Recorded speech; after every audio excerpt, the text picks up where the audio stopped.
बिस्मिल्लाहिर्रहमानिर्रहीम। Welcome to baby names diary.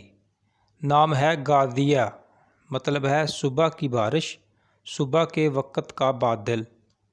नाम है गज़ाला, मतलब है हिरनी, महबूब। नाम है गफ़ीरा, मतलब है छुपाने वाली, कसीर, वाफिर।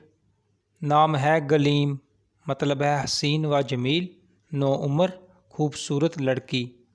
नाम है गमज़ा, मतलब है नाज व अदा, नखरा, प्यार। नाम है गन्नार, मतलब है दौलतमंदी, बेनियाजी, राग। नाम है गमामा, मतलब है बादल, अबर। नाम है गज़नफ़रा, मतलब है शेरनी।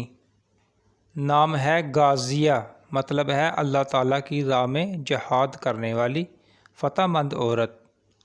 नाम है गानिया, मतलब है माल व दौलत वाली, बेपरवाह, बेनियाज, खूबसूरत, गुलकारा।